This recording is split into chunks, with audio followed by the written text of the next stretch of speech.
नाज़रीन किराम, अस्सलामु अलैकुम वरहमतुल्लाहि ताला वबरकातुहू। जी, मैं आज आपकी खिदमत में ज़कात के ताल्लुक़ से चंद मसाइल लेकर हाज़िर हुआ हूँ। कुछ दोस्तों की फरमाइश भी थी और मौका और महल के एतबार से, क्योंकि रमज़ान की आमद है और रमज़ान का ये आखिरी अशरे नजात चल रहा है और तमामी लोगों की ये कोशिश रहती है कि उनकी ज़कात की अदायगी माह रमज़ान में हो जाए।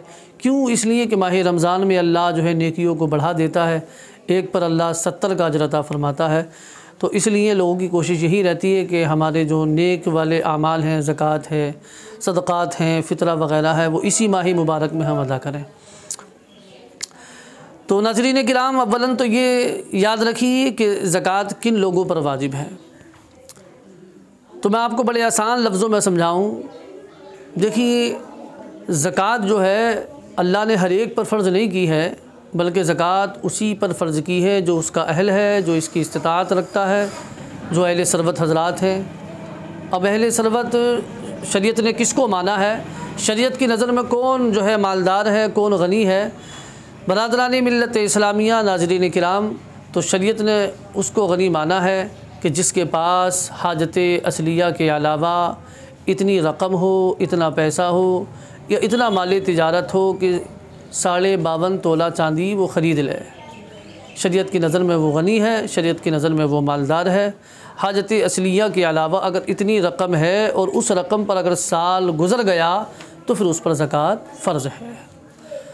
अब आप अपने जो है इलाक़े के हिसाब से हिसाब लगा सकते हैं कि 52.5 तोला चांदी जो है आप कितनी रकम से ख़रीद सकते हैं। तो देखिए नाज़रीन, क्या रहता है हमारे और आपके, बल्कि बहुत सारे लोगों के ज़हनों में ये चीज़ बैठी हुई है कि अगर 7.5 तोला सोना अगर हमारे पास होगा तभी हम पर जो है ज़कात फ़र्ज़ है। देखिए, शरीयत ने 2 मिक़दारें रखी हैं। अहादीस मुबारका में मेरे आका ताजदार कौनो मकान सल्लल्लाहु अलैहि वसल्लम का इरशाद गिरामी है कि जिसके पास 7.5 तोला सोना हो या 52.5 तोला चांदी हो तो उस पर ज़कात फ़र्ज़ है। अब फ़ुक़हाए किराम फरमाते हैं कि जिससे निसाब जल्दी पूरा हो जाए उसको इख्तियार करना चाहिए। तो जाहिर सी बात है 7.5 तोला सोना जो है वो अच्छी खासी रकम और काफ़ी रकम का जो है मिलेगा। इतनी रकम हर एक के पास नहीं होती है, लेकिन 52.5 तोला चांदी अल्हम्दुलिल्लाह मैं ये समझता हूँ कि मुख्तसर रकम में, यानी हमारे यहाँ का जो मामला है वो 30,000 में तकरीबन 52.5 तोला चांदी यानी 600 पौने 600 ग्राम जो है चांदी, इतने में 30 या 35,000 में जो है मिल जाएगी। अब जाहिर सी बात, बाज़ार के भाव मुझे पता नहीं है, तो 40,000 में 52.5 तोला चांदी ख़रीदी जा सकती है। तो लिहाजा जिसके पास 40,000 हो, उन पर साल गुज़र जाए तो फिर उस पर ज़कात फ़र्ज़ है। तो अगर अब मुआयना किया जाए, जायज़ा लिया जाए तो चंद ही घर बचेंगे, चंद ही लोग बचेंगे कि जिन पर ज़कात फ़र्ज़ ना हो। बक़िया तो तमाम लोग पर ज़कात फ़र्ज़ हो जाएगी। तो इसलिए ये तमाम चीज़ें बड़ा लाजिम और ज़रूरी है हमें जानना।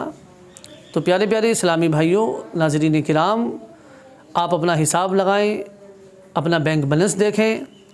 आप अपने पास देखिए कि आपके पास कितना माली तिजारत है, कितनी रकम है, कितना सोना चांदी है। अगर इस कदर आपके पास पैसा है या माली तिजारत है कि जो है 52.5 तोला चांदी आप ख़रीद सकते हैं तो फिर आप पर ज़कात फ़र्ज़ है। तो एक मसला और मैं आपको बताऊं, ये भी मेरे पास पूछा गया था। एक साहब ने, हमारे दोस्त हैं, उन्होंने जो है प्लाट ख़रीदा। अब बोले हज़रत बताइए कि प्लाट पर ज़कात है या नहीं। तो देखिए, अगर प्लाट आपने तिजारत की नीयत से ख़रीदा, यानी इस नीयत से ख़रीदा कि मैं इसको बेचूँगा, तो ज़कात उस पर फ़र्ज़ है, यानी उसकी भी ज़कात अदा की जाएगी। और अगर आपने इस नीयत से ख़रीदा कि मैं इस पर मकान बनाऊँगा या दुकानें बनाऊँगा, तो फिर वो माली तिजारत नहीं है, उस पर ज़कात नहीं है। और अगर मुश्तरका नीयत है, यानी दोनों आपने ख़रीदते वक्त दोनों नीयत आपने कर ली कि अगर अच्छे रेट मिलेंगे तो बेच दूँगा, वरना मैं इस पर अपना मकान या दुकानें बना लूँगा, तो भी जो है ज़कात आप पर नहीं है, यानी उसकी ज़कात नहीं है। वो माल माली तिजारत नहीं है, क्योंकि ज़कात के लिए नियत खालिसतन तिजारत की हो तभी उस माल पर ज़कात फ़र्ज़ होती है, और अगर खालिसतन तिजारत की नीयत ना हो बल्कि उसमें मुश्तरका नीयत हो जाए कि अगर अच्छे रेट मिलेंगे तो मैं बेचूंगा वरना मैं इस पर मकान बनाऊंगा, तो फिर उस प्लाट की ज़कात नहीं है। यही शरीयत का हुक्म है। अस्सलामु अलैकुम व रहमतुल्लाहि व बरकातहू।